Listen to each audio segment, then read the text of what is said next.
Olá, bem-vindos a mais uma conversa, história e tudo mais. Eu sou Rafael Davino, comigo, o de sempre, Estevão Damascena, direto de Utah, nos Estados Unidos, e José Neto, falando aqui do Rio de Janeiro. A conversa de hoje é sobre um tema direto e reto. O socialismo, de fato, morreu? Quando da queda do Muro de Berlim, em novembro de 89, o filósofo nipo-americano Francis Fukuyama falou: é o fim da história. O capitalismo e a democracia liberal triunfaram. Chegamos ao último estágio do desenvolvimento da história da humanidade. Passados 30 anos dessas afirmações, hoje temos líderes de várias partes do globo que apoiam algumas de suas ações em função de uma suposta ameaça comunista. Não obstante, temos a consolidação da China como potência rival à altura dos Estados Unidos no plano das relações internacionais. Duas questões emergem daí. Primeiro, o comunismo de fato morreu com a queda do Muro de Berlim em novembro de 89? Pois, o fim da União Soviética representou o quê do movimento comunista internacional?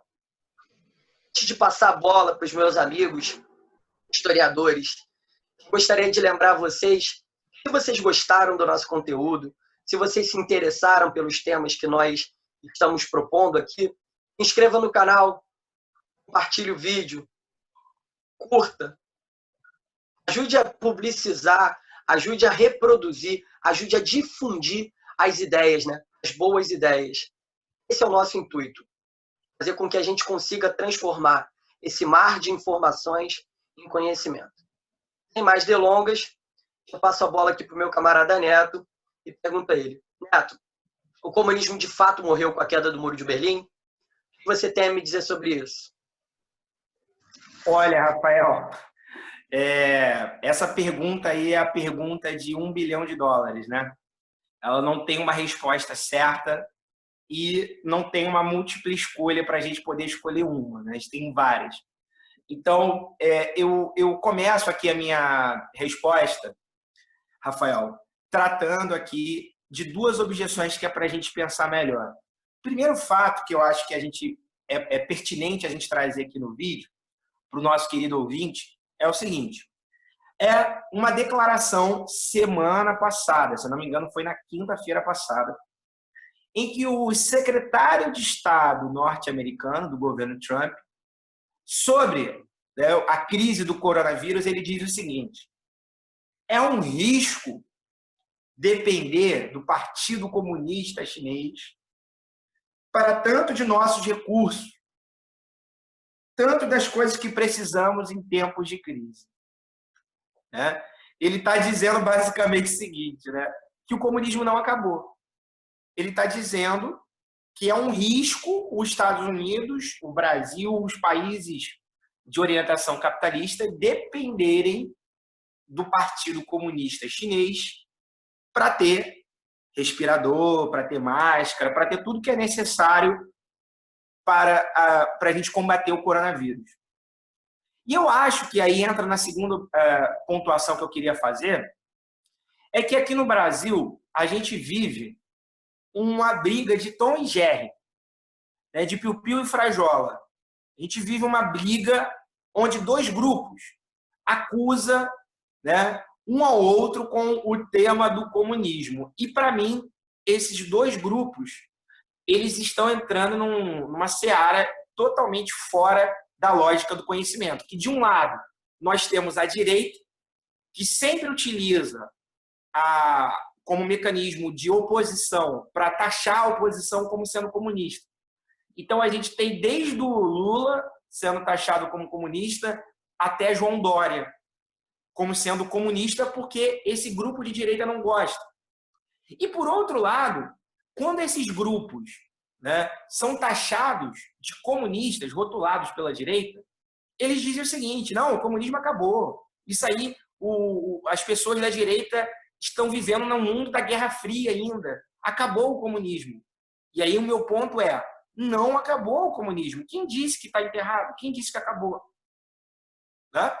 O ponto que eu trago é o seguinte: pode ser, e aí eu acho que é o que mostra o que esses dois grupos estão errados, pode até ser que o movimento de uma família internacional de pensamento comunista, de apoio mútuo entre si, pode até ter ido a pique com o fim da União Soviética, em 1991.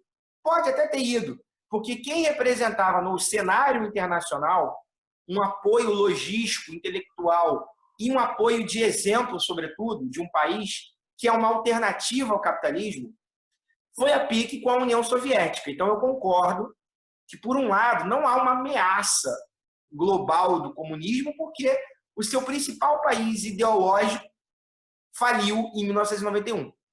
Mas eu chamo a atenção do ouvinte do seguinte: que o aspecto sistêmico do comunismo está de pé. Veja a China, né? Veja Cuba, veja a Coreia do Norte, veja o Vietnã.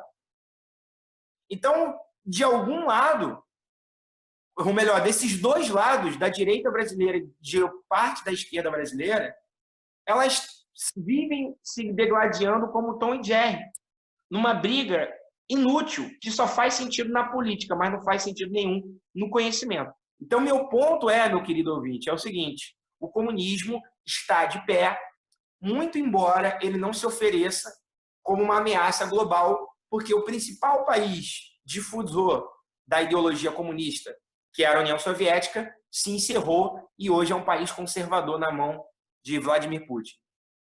E aí, Estevão?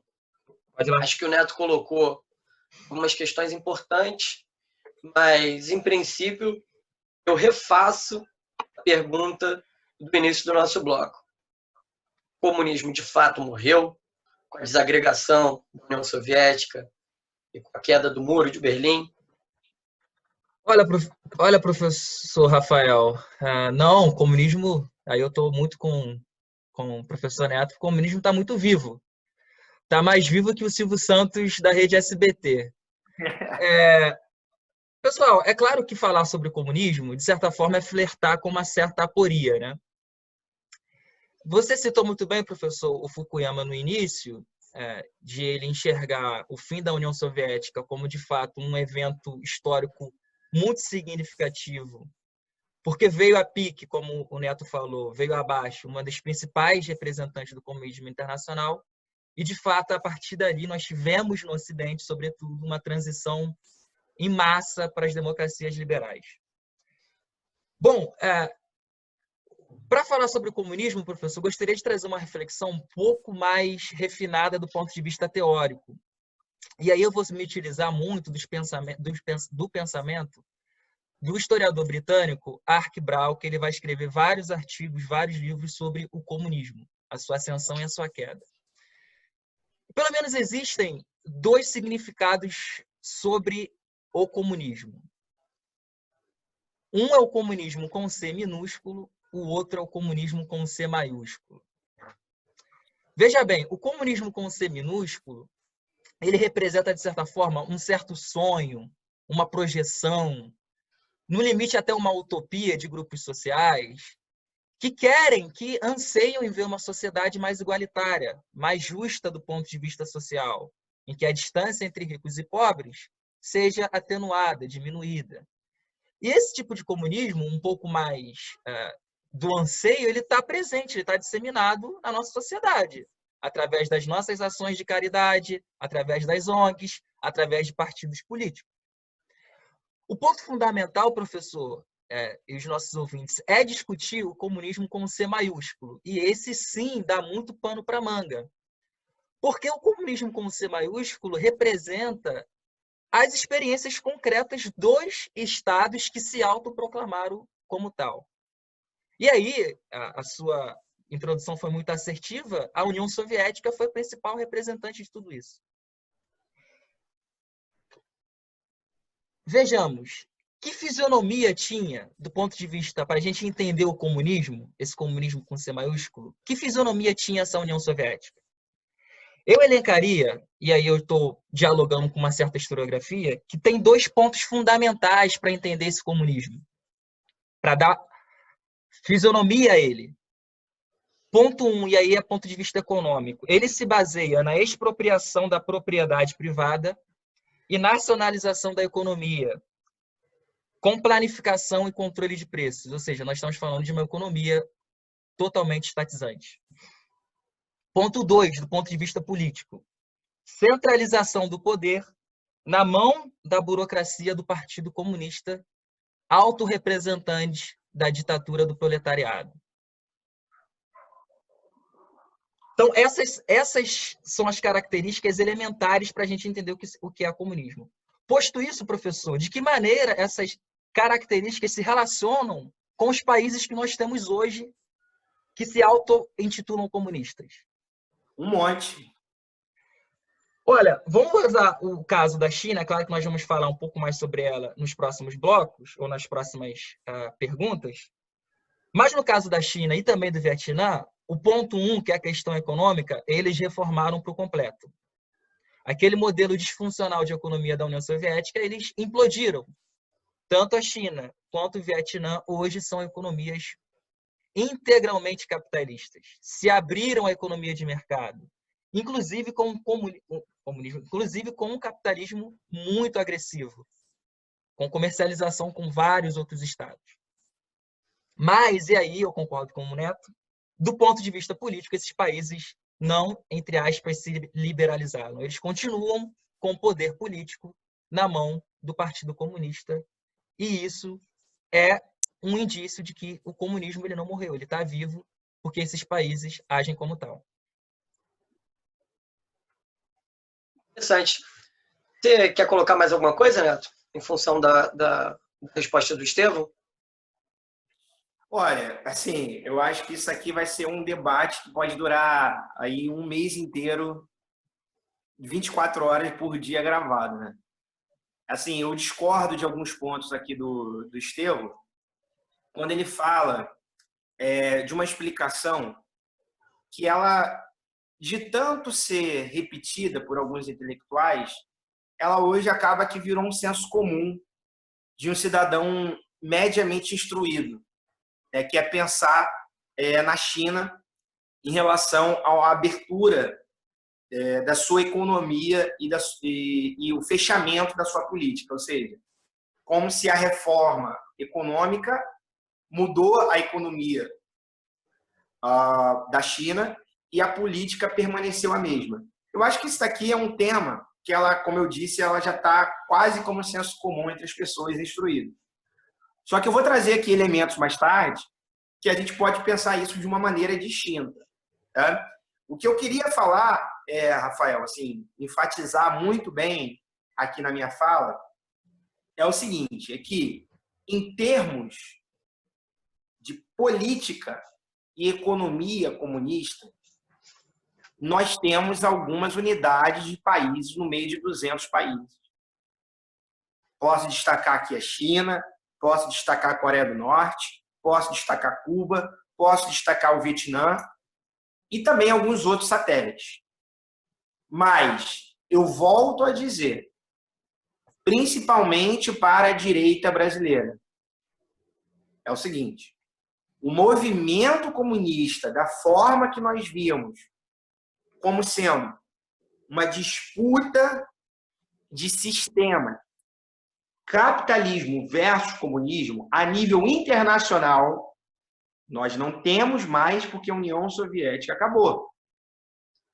Quem segurava e quem segurou durante décadas e décadas do século XX a defesa de países que estavam se tornando comunistas, de países que tinham problemas diplomáticos com os Estados Unidos, ou até mesmo de países que se tornavam independentes, era a União Soviética. Agora, hoje, no século XXI, e aí é o ponto, a China ela não está interessada em exportar o seu modelo. E ela não está interessada em exportar o seu modelo, por quê? E aí tem vários fatores, né? Mas eu acredito que a China não está interessada em exportar o seu modo de produção, o seu modo político, porque existe peculiaridades na China que não há como reproduzi-las em qualquer outro país do mundo. China é um dos maiores países do mundo em termos de tamanho e é o maior país do mundo em termos de gente. Então, o modelo chinês só serve para a China porque é um monstro gigante. Agora, quem fazia o papel no cenário global do que hoje a direita chama de ameaça comunista, que é uma reprodução das ideias da época da Guerra Fria, não existe. Não existe por quê? A União Soviética, que era o principal embasador das exportações da ideia comunista, do apoio logístico, armamentício, tecnológico a países que se tornavam comunistas e iam para o lado deles, não tem mais essa referência. E a China não está disposta a ser uma nova União Soviética. Mas eu acho que é isso. O fim da União Soviética proporcionou o fim momentâneo. Pode ser que amanhã mude, mas mudou o plano internacional do comunismo. Eu tenho algumas dúvidas que são, inclusive, dúvidas genuínas, né? Com relação aos métodos, ou melhor, são dúvidas de forma e de conteúdo. Tudo bem. Pensando as formas, correto?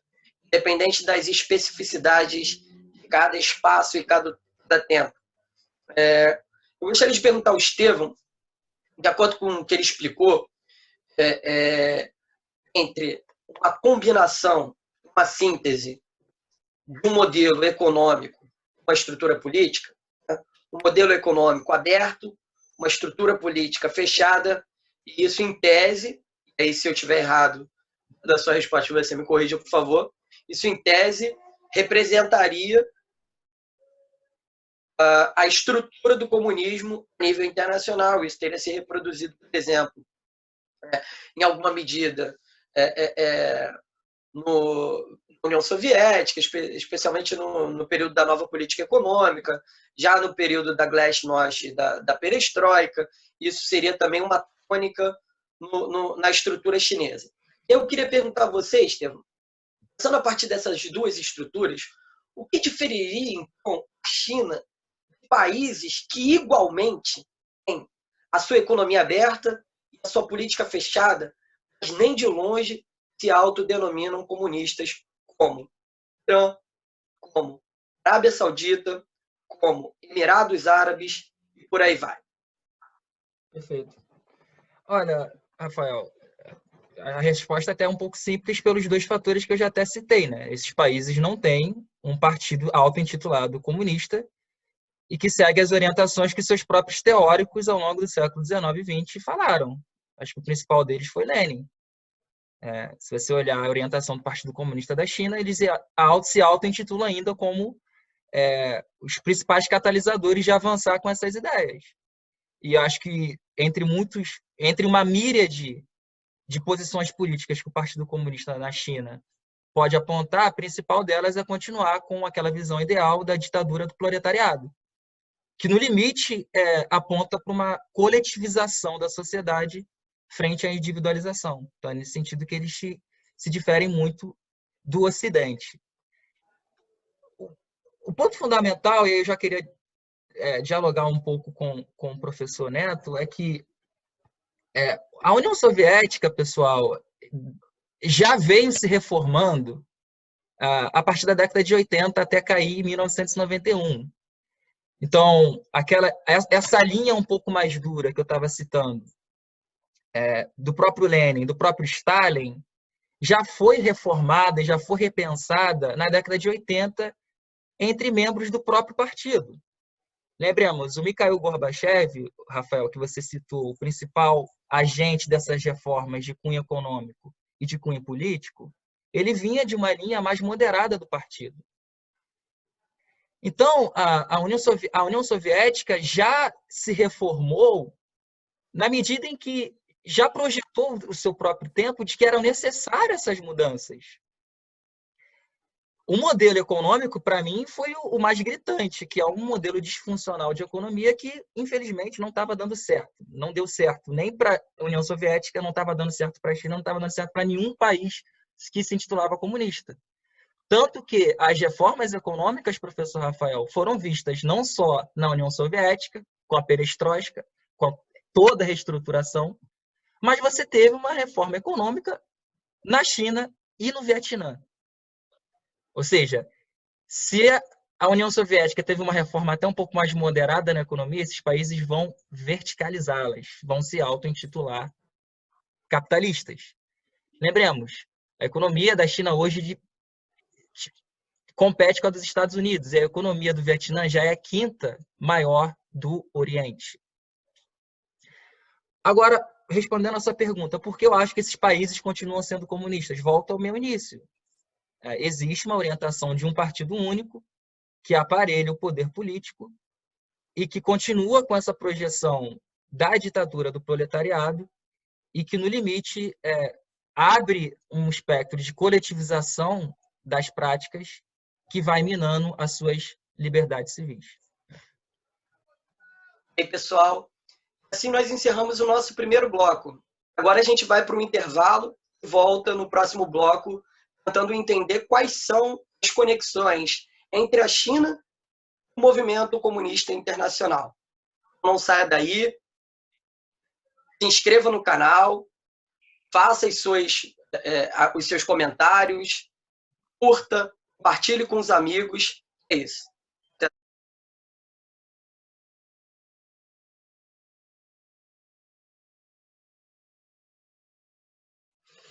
Voltamos agora com o nosso segundo bloco, pessoal.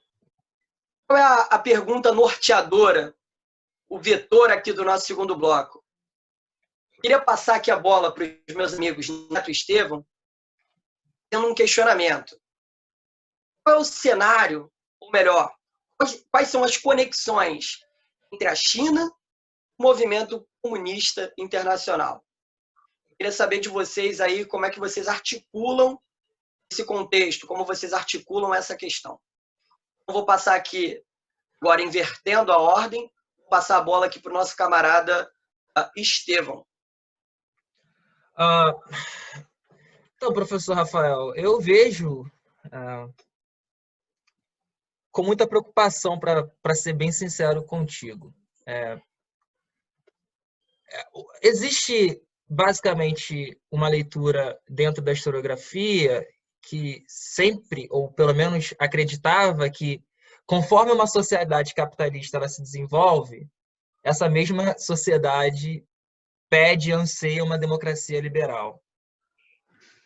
O que nós temos visto na China, né, e você também citou outros exemplos no bloco anterior, professor Rafael, de pensar outros governos autoritários, mas pensando especificamente na China, nós temos uma junção entre uma economia de mercado altamente agressiva, uma economia efetivamente capitalista, em que a China comercializa com o mundo inteiro, mas eles estão provando que é possível sim ter uma sociedade capitalista com um governo opressivo e autoritário. O meu medo, professor Rafael, é que a China, e nós falávamos isso em conversas anteriores, consiga juntar o pior do capitalismo com o pior do comunismo. Eu acho que aí estaríamos a passos largos para a distopia.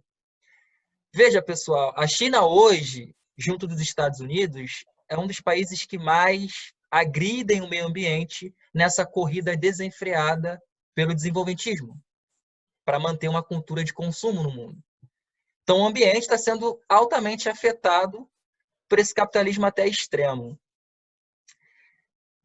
Por outro lado, professor, e aí é um pouco das nossas reflexões, né? Eu também tenho um pouco de cuidado, um pouco de medo de que esse governo, esse modelo autoritário de fazer política, em que invariavelmente caminha para uma cerceação, até uma castração das liberdades civis, passem também a migrar, a ser transplantado para o nosso Ocidente. Então, quando eu enxergo a China hoje, eu penso nessas duas perspectivas. E por que eu acho que isso é muito perigoso, professor Rafael? Eu acho que o Ocidente, invariavelmente, aí não é um argumento de retórica, conseguiu solidificar na sua composição política e social avanços significativos em algumas pautas da liberdade. Eu lembro que nós fizemos uma disciplina muito boa na época de graduação com a professora Vânia. Ela dizia uma frase que até hoje não sai da minha cabeça. Distribuir renda é muito fácil, o difícil é distribuir liberdade. Eu acho que as democracias liberais, com todas as contradições existentes, conseguiram, de alguma maneira, nos colocar o pé no chão do ponto de vista da liberdade. A liberdade de livre associação política, a liberdade de pensamento, a liberdade de associação religiosa, sabe? São coisas que estão no nosso dia a dia e que às vezes a gente pratica tão frequentemente que às vezes a gente banaliza. Mas foram conquistas que a humanidade demorou muito tempo para conseguir. O meu medo é que isso tudo possa ser dissipado no Ocidente em nome de uma aventura política. Cara, e aí eu repasso a pergunta ao Neto, né? O que você acha, José? Quais são as conexões entre o movimento internacional e a China comunista nesse momento? Perfeito. Rafael, só de início aqui eu já queria pontuar aqui que tenho muita discordância com essa colocação aí que o Estevão fez, tá? E eu vou explicar no momento adequado o porquê. Mas em relação à sua pergunta, Rafael, que foi a pergunta sobre a relação entre o movimento internacional e a China, eu queria dizer o seguinte para o meu ouvinte. Ouvinte, olha só, preste atenção. A China, factualmente, ela tem uma virada política e econômica a partir do ano de 1978. O que acontece nesse ano?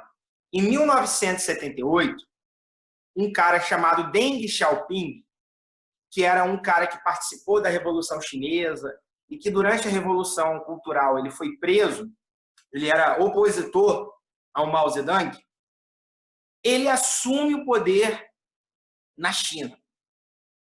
E junto com ele ao poder, sobe uma elite política e burocrática do Partido Comunista Chinês que tem uma visão mais moderada em relação ao capitalismo. E respondendo a sua pergunta, Rafael, a relação entre a China e o movimento comunista internacional. Eu creio que a partir de 78 a gente tem uma virada. E essa virada, ela é pautada pelo pragmatismo. Tem uma frase que é muito famosa do Deng Xiaoping, que eu não sei se vocês já ouviram, que ele diz, bem ao modo chinês, a metáfora. Ele diz o seguinte: não importa a cor do gato, o que importa é que o gato caça rato. Ou seja, a visão pragmática internacional da China a partir de 1978 é o seguinte: bem, nós temos um país agrário, onde tem ali por volta de 800 milhões de pessoas vivendo na miséria, e a gente tem que fazer alguma coisa para melhorar a China em termos econômicos. Então, o que a China faz a partir de 1978?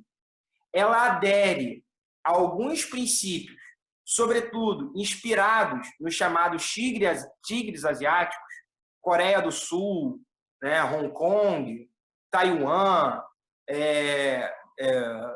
Singapura, os outros países dos tigres asiáticos, e eles se inspiram no seguinte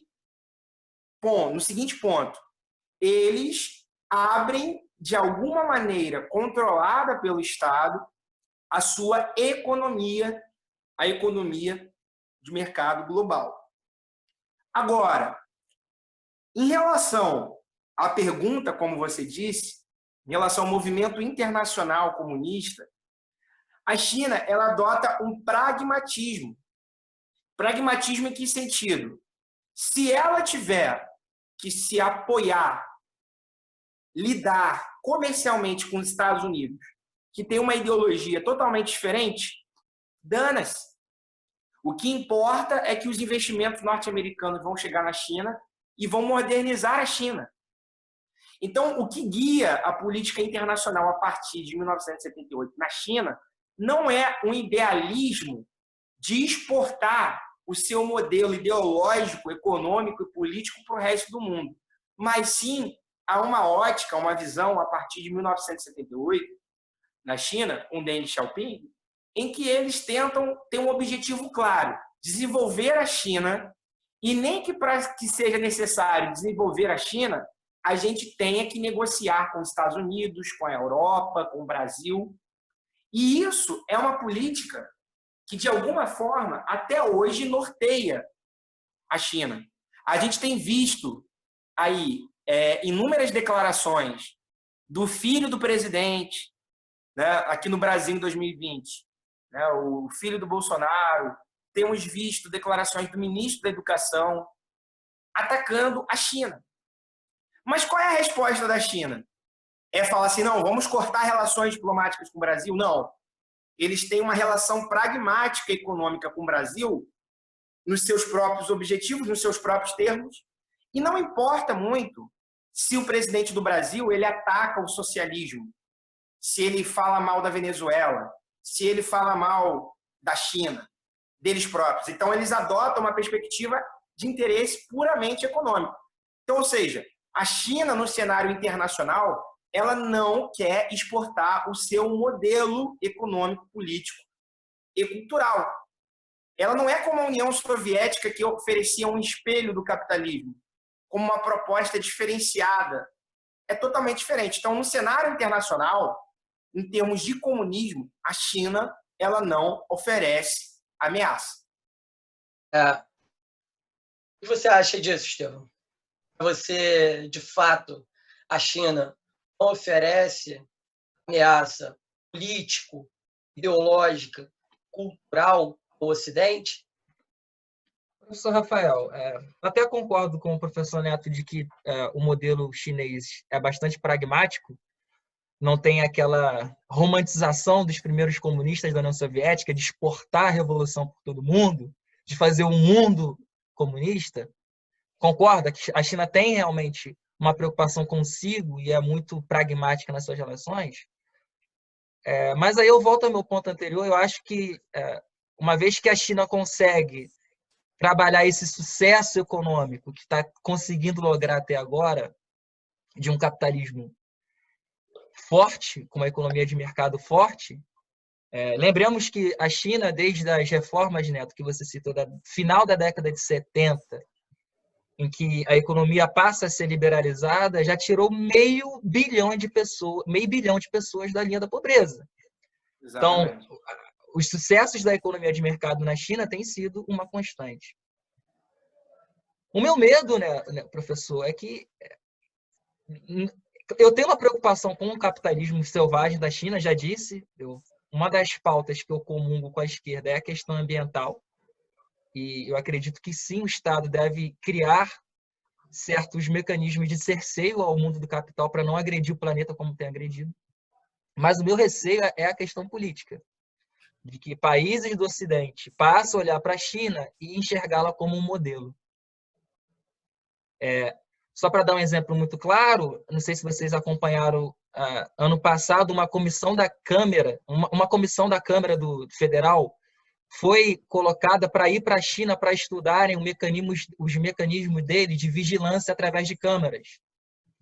Então, uma parte dos deputados brasileiros foram enviados para a China para estudarem, para saberem como é que eles, de alguma maneira, colocam as suas câmeras para, entre aspas, controlar a população e vigiar a população. Veja, eu como liberal vejo isso com os olhos um pouco mais céticos. Não acho que aí seja o caminho.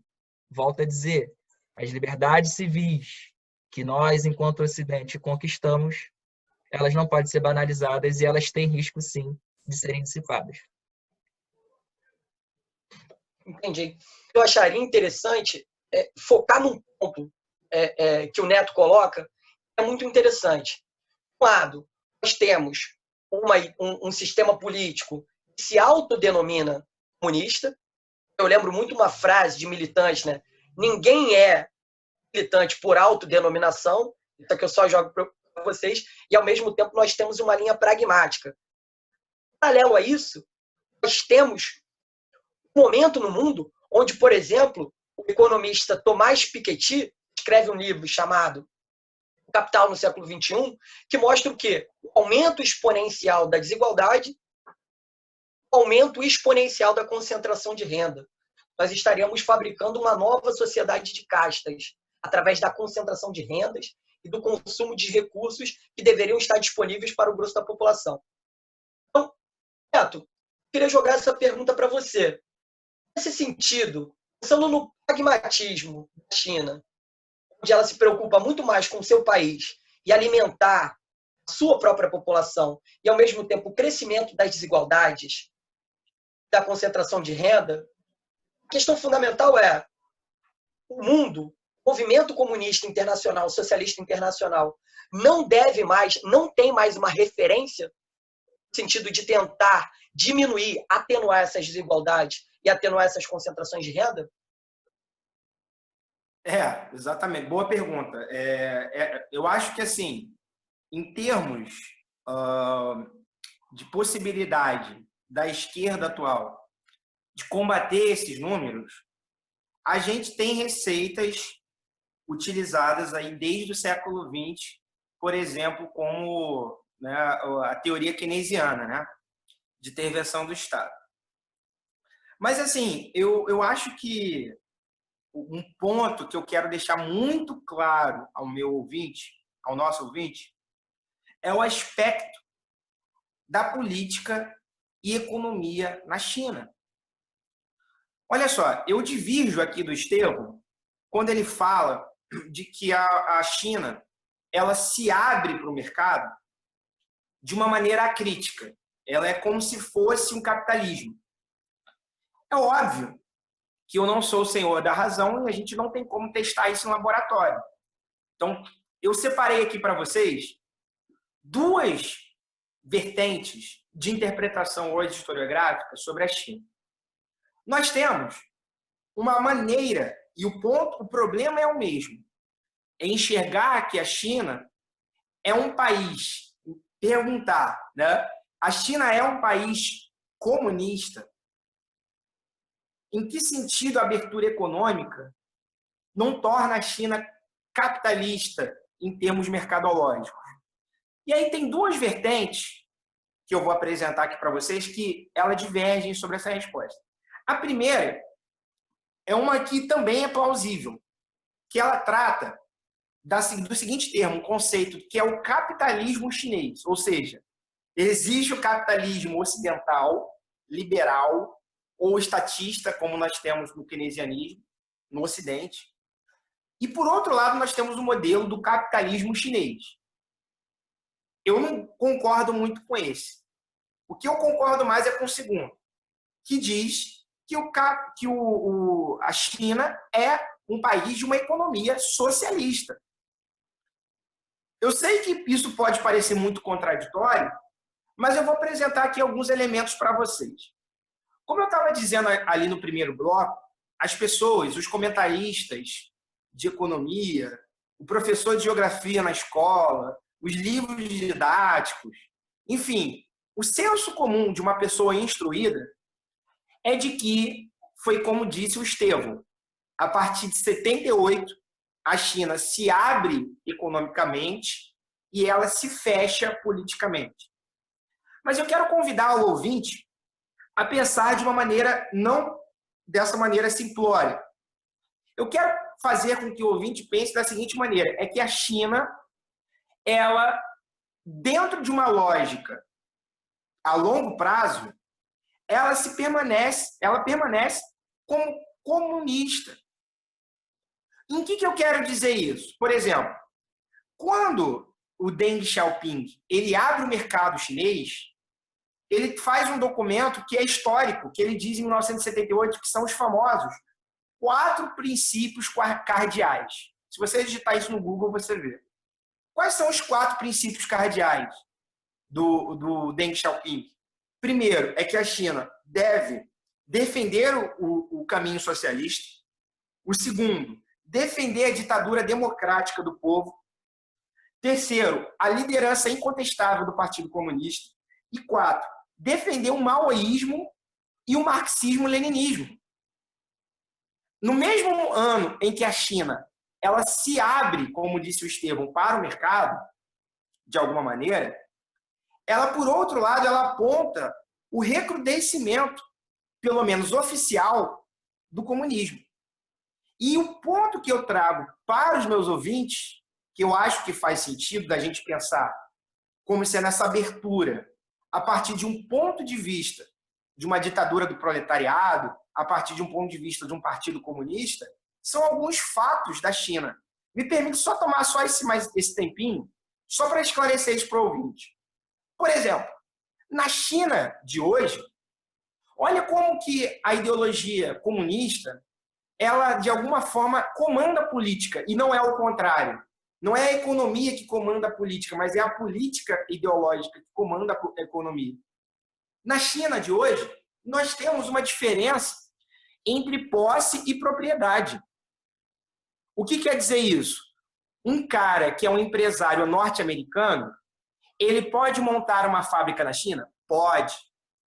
Mas a terra em que ele monta a sua fábrica pertence ao partido, pertence ao Estado chinês. E o edifício que ele faz, as máquinas que ele tem, o banheiro que ele instala, todos os gastos que ele tem em cima daquela terra pertence ao capitalista. Logo, se houver algum problema, o Partido Comunista Chinês pode expulsar essa empresa e eles levarem todos os equipamentos que eles instalaram, mas o solo pertence ao Estado chinês. Se isso não é uma peculiaridade chinesa, a nível de ponto global, o que é isso? Segundo ponto, a China ela adota uma perspectiva de uma política de transferência de tecnologia.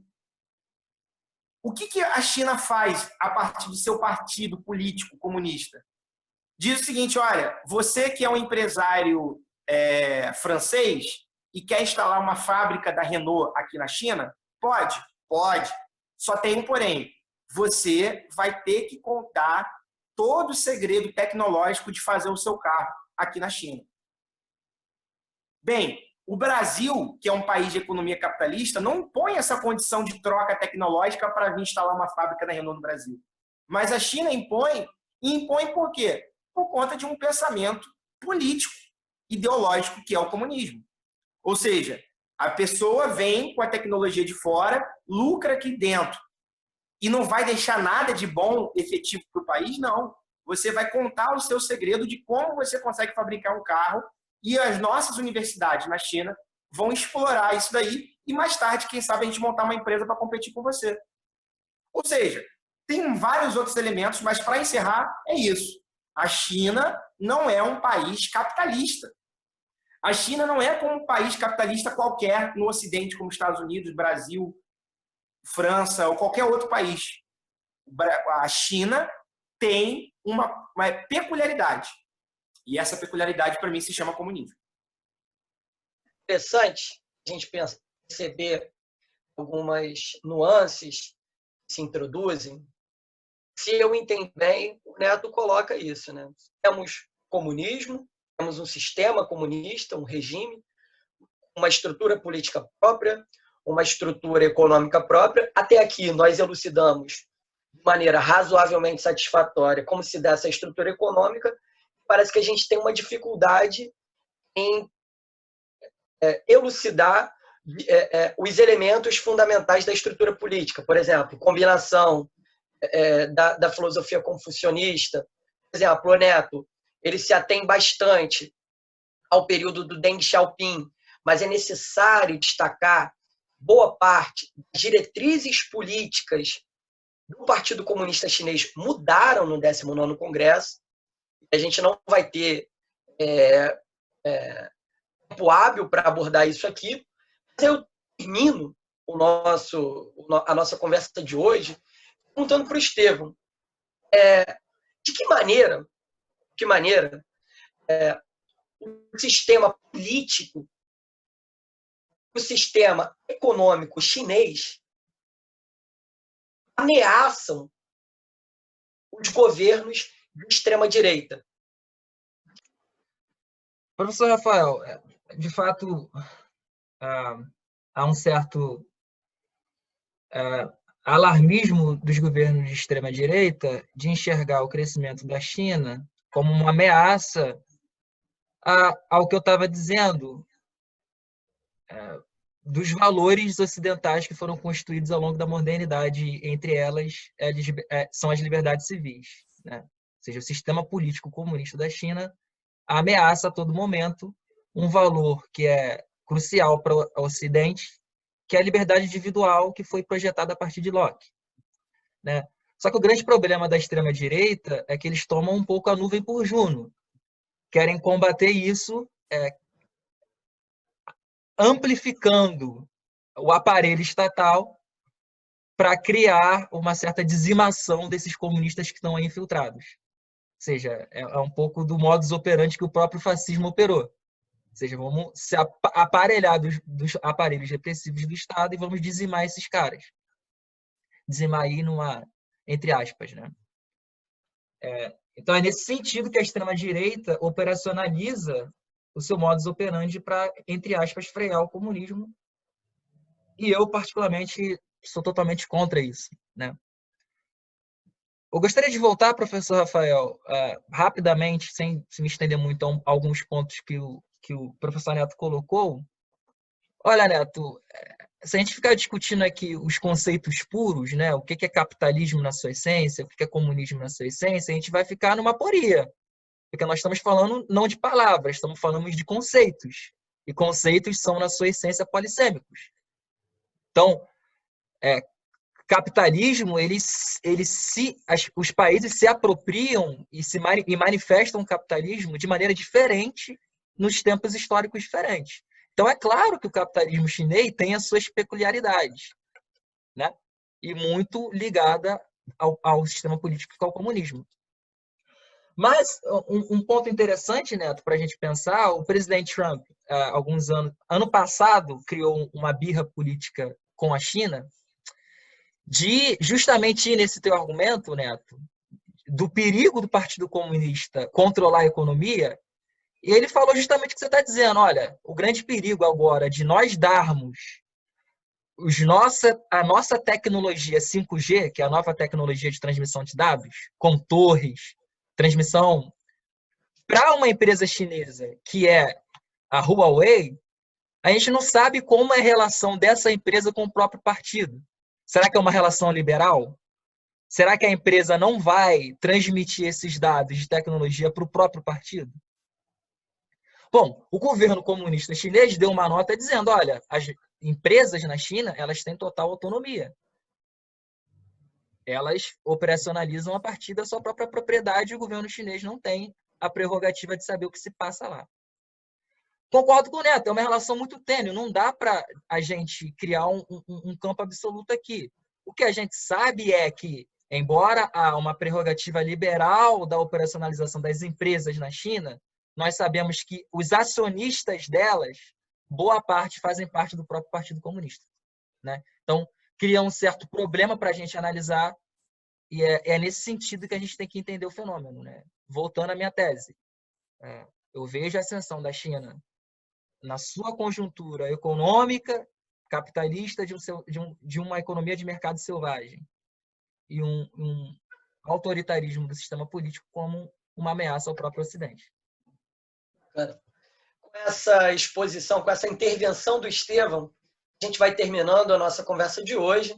Nosso tempo está se esgotando, mas eu queria encerrar convidando vocês a participarem da nossa próxima conversa. Mais uma vez, curtam o vídeo, se inscrevam no canal, compartilhem com os amigos, ajudem o debate a prosperar. Eu convido vocês para o próximo debate, para o nosso próximo embate de ideias.